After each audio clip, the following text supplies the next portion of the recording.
تو یعنی مولانا عبدالحق آپ کا نام ہے، یعنی آپ کے جو دادا کے والد یعنی تھے پردادا، ان کے نام پہ یہ رکھا گیا. جی جی.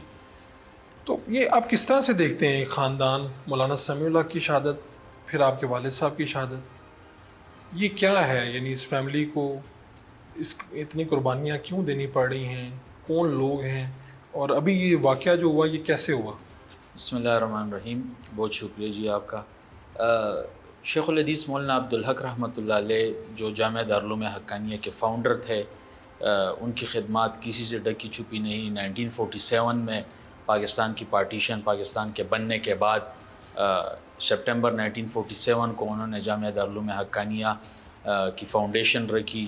1947 سے لے کر آج 2025 تک جامعہ دارالعلوم حقانیہ کی خدمات کسی سے ڈکی چھپی نہیں. پورے ہمارے کے بلوچستان، افغانستان، سینٹرل ایشیا کے ممالک کے لیے سب سے ریلائبل اور جو سوٹیبل مدرسہ تھا جو تعلیم کے حصول کے لیے، وہ جامعہ دارالعلوم حقانیہ ہی تھا. 1980 تک خالصتاً ایک دینی اور یعنی درس و تدریس کے ساتھ وابستہ ایک ادارہ، جس کی بنیاد بھی صرف علم نبوت کی پرچار کے لیے، ایک دینی تعلیم کو عام کرنے کے لیے تھی. 1980 میں جب افغان جہاد کا آغاز ہوا، رشیا نے افغانستان پہ اٹیک کیا، پوری امت مسلمہ کے ممالک افغانستان کے ساتھ کھڑے ہو گئے، یہاں تک کہ پاکستان کی ریاست بھی جو ہے افغانستان کے ساتھ کھڑی ہو گئی، کیونکہ پاکستان افغانستان کا پڑوسی تھا. اور جب بھی کسی پڑوسی مسلم ملک پہ الغار ہوتی ہے تو سب سے زیادہ جو حق ہوتا ہے، جس ملک پہ جو ہے زیادہ ذمہ داری عائد ہوتی ہے، وہ ان کا قریبی پڑوسی ملک ہوتا ہے. پاکستان کو اس ناطے بھی ان کا ساتھ دینا تھا. دارالعلوم حقانیہ میں بہت سے اسٹوڈنٹس تھے جو افغانی تھے، انہوں نے تعلیمی سفر اپنا ختم کیا اور افغان جہاد میں حصہ لیا. تب تک تو سب کچھ ٹھیک چل رہا تھا. بعد میں ان قوتوں نے جامعہ دارالعلوم حقانیہ کو مختلف قسم کے پروپیگنڈے شروع کر دیے کہ یونیورسٹی آف جہاد اور یونیورسٹی آف یہ اور وہ. تاہم جامعہ دارالعلوم حقانیہ نے اپنا ایک بنیادی کردار ادا کیا. مولانا عبدالحق رحمۃ اللہ علیہ 3 مرتبہ قومی اسمبلی کے رکن رہے. 1973 کانسٹیٹیوشن کے قیام میں اور اس کو اسلامائزیشن، 1973 کی آئین سازی کو اسلامی یعنی ڈھانچے میں ڈالنے میں ان کا ایک کلیدی کردار رہا. پاکستان کی آئین میں جو مسلمان کی تعریف ہے وہ مولانا عبدالحق صاحب کے ہاتھوں کی لکھی ہوئی ہے.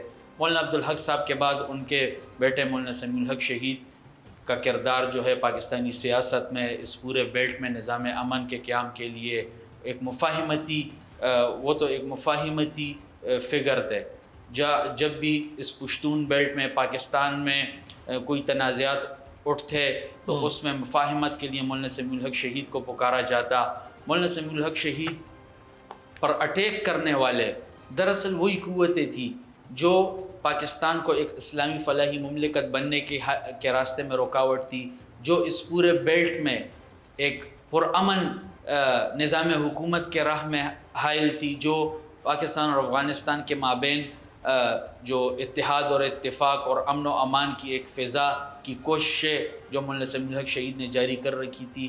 میں سمجھتا ہوں کہ ان دین دشمن اور وطن دشمن قوتوں کی ہی کارستانی تھی کہ انہوں نے مولانا سمیع الحق شہید پر اٹیک کیا. آپ کہہ رہے ہیں کہ مولانا سمیع الحق کی جو شہادت ہے وہ اسی وجہ سے ہوئی کہ وہ افغانستان اور پاکستان کو قریب لانا چاہتے تھے. بالکل ہم یہی سمجھتے ہیں، کیونکہ مولانا سمیع الحق شہید کی تو کسی کے ساتھ دشمنی نہیں تھی، ان کے تو کسی کے ساتھ اور مسائل نہیں تھے. اور وہ واقعہ ہوا تھا اسلام آباد میں. جی بالکل ایسے. اور ان کے کوئی بعد میں خبر یہ بھی آئی تھی ان کے جو خاص تھے، معتمد تھے، کوئی آس پاس ہوتے تھے، جی جی، وہ لاپتہ ہو گئے تھے.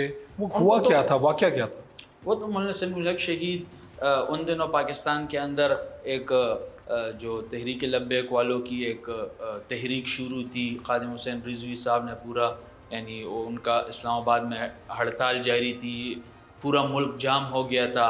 مولانا سمیع الحق شہید انہی دنوں اسلام آباد میں تھے. ان کی کوشش یہی تھی کہ ایک مفاہمتی فضا بنے، پاکستان کے امن کو نقصان نہ ہو. اسی دوران دشمن نے جو ہے وار کیا کہ ایک سائڈ پہ بریلوی مکتب فکر نے پورے پاکستان کو جام کر رکھا ہے.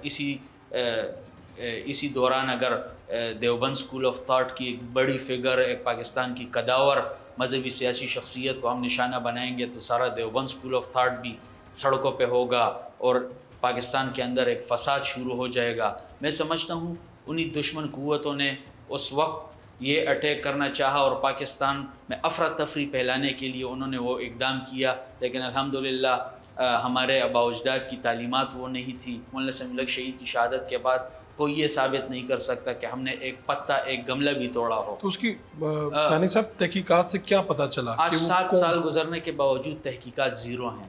کچھ پتہ نہ چلا کہ کس تنظیم نے ان پہ حملہ کیا, وہ کون سی طاقتیں تھیں, بیچ میں سہولت کار کون تھے.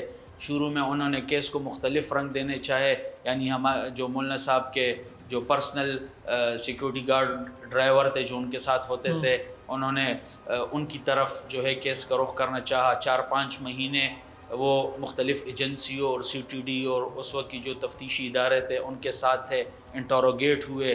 4 ماہ بعد جو ہے ان ساری تفتیشی اداروں نے کہا کہ نہیں یہ تو بالکل کلیئر ہیں, کچھ پتہ نہ چل سکا. ان کے جو سیکیورٹی گارڈ ڈرائیور پھر کسی وہ سارے کلیئر کیے ان کو, ہاں بالکل. اور پہلے الزام انہیں پہ آتا رہا پہلے, یعنی وہ یہی ہمارا جو ہے وہ اسی طرف جو ہے وہ سوچ کرنے کی کوشش کی کہ ہمیں جو بھی یعنی کیس میں کچھ معاونت ملے گی تو وہ انہی سے ملے گی. اور وہ حملہ آور کون تھا یہ بھی نہیں آج تک پتہ چلا. آج تک کچھ بھی پتہ نہ چلا. آپ لوگوں نے خود سے کوئی کوشش نہیں کی؟ خود سے اداروں سے, اداروں کے ساتھ تو ہم نے 7 سال سے مکمل تعاون تھا. یہی تھا نا کہ 4-5 مہینے جتنا وہ چاہتے ہم نے جو ہے وہ مولانا صاحب کے سیکیورٹی گارڈز اور ان سب کو جو ہے حوالے کیے رکھا.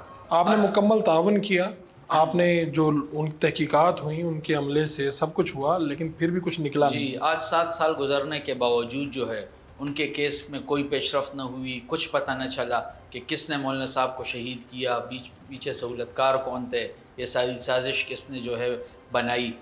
ان کی شہادت کے بعد ان کے عظیم بیٹے مولانا حامد الحق شہید, مولانا سمیع الحق شہید کی جگہ پہ آئے. ان کی جگہ ان کے پارٹی کے ہیڈ بنے, ان کے ادارے کے وائس چانسلر بنے, اپنی خدمات پیش کی. ان کا وہ مشن, ان کا جو وہ پاکستان میں جو ان کا کردار تھا, اسی کردار اسی راہ پہ جو ہے گامزن ہوئے. لوگوں کو یہ کمی محسوس نہ ہونے دی کہ مولانا سمیع الحق شہید جو ہے اب اس دنیا میں نہیں رہے. ان دشمن قوتوں سے یہ بھی برداشت نہ ہوا. انہوں نے مولانا حامد الحق پہ بھی جو ہے وار کر کے ان کو بھی راستے سے ہٹانے کی کوشش کی. مولانا حامد الحق شہید تو اتحاد بین المسلمین کے داعی تھے. وہ تو پاکستان کو ایک اسلامی فلاحی مستحکم حکومت کے طور پہ دیکھنا چاہتے تھے. اس پورے بیلٹ میں جتنی بھی امن کی کوششیں تھیں, جب بھی مولانا حامد الحق شہید سے ان کے کردار ادا کرنے کا مطالبہ کیا جاتا, مولانا حامد الحق شہید ہمیشہ پیش رہتے. ان کی شہادت کے جو آخری ایام تھے ان میں بھی کے پی کے گورنمنٹ نے ایک جرگہ تشکیل دیا اور ایک میٹنگ بلائی سی ایم ہاؤس میں. سی ایم کے پی کے نے بلائی کہ ہم چاہتے ہیں کہ افغان حکومت سے بات چیت ہو کہ پاکستان اور افغانستان کے مابین جو یہ مسائل ہیں یہ بات چیت کے ساتھ حل ہوں. تو والد صاحب مولانا حامد الحق شہید نے اس جرگے میں بھی شرکت کی اور وہاں بھی اپنی خدمات پیش کی کہ اس بیلٹ پاکستان اور افغانستان میں جو یہ خون خرابہ ہو رہا ہے, جو یہ امن و امان کی ابتر صورتحال ہے, اس میں جو بھی یعنی ہم سے ہمارے ادارے سے جو بھی تعاون ہوگا ہم پیش کریں گے. اسی دوران انہی باتوں کے دوران مولانا حامد الحق پہ بھی وار کر کے ان کو شہید کر دیا گیا. 28 فروری کا یہ واقعہ ہے؟ جی 28 فروری کو آپ کہاں تھے, کیا ہوا؟ 28 فروری کو جمعۃ المبارک کا دن تھا. جمعے کی نماز پڑھنے کے لیے میں اور والد صاحب گھر سے مسجد تشریف لائے. ہم نے نماز ادا کی. اختتامی دعا جیسے ہی ہوئی والد صاحب جو ہے مسجد کے گیٹ سے نکلے, میں ساتھ تھا. انہوں نے مسجد کے گیٹ میں جیسے ہی جوتے پہنے, وہ کوریڈور بڑا محدود چھوٹا سا تھا. اکثر والد صاحب کے ملاقات کے لیے مختلف علاقے کے افراد آتے جو جمعے کے دن والد صاحب سے ملاقات کرتے, وہ بھی والد صاحب کے پیچھے نکل آئے اور اسی کوریڈور میں یعنی مسجد کے گیٹ میں والد صاحب کو روک دیا اور ان سے مصافحہ کرنے لگے, بات چیت. وہ جگہ تنگ تھی تو میں سٹیئر سے نیچے اتر گیا. وہ ہماری مسجد گراؤنڈ فلور پہ تھی, تھوڑے کچھ 8-10 سٹیئرز تھے اس پہ چڑھنے کے لیے. تو میں جیسے ہی آخری سٹیئر پہ پہنچا پیچھے سے بلاسٹ ہو گیا. تو پھر اس کے بعد ایک عجیب قیامت کا منظر تھا. ہر طرف انسانی اعضاء ہے, میرا ساری باڈی پہ انسانی اعضاء ہے. مجھے خود زخم آ گئے تھے, میری ناک کی ہڈی فریکچر ہو گئی, پیٹ وغیرہ پہ زخم آئے, ایک خون کے فوارے تھے جو مجھ پہ جاری تھے. لیکن میں نے جیسے ہی پیچھے دیکھا تو والد صاحب اس جگہ پہ موجود نہیں تھے. تو بس میں چیخنے چلانے لگا. بس اس وقت کا وہ ایک ہیبتناک اور ایک قیامت کا ایک منظر تھا جو ابھی بھی میرے آنکھوں کے سامنے ہے.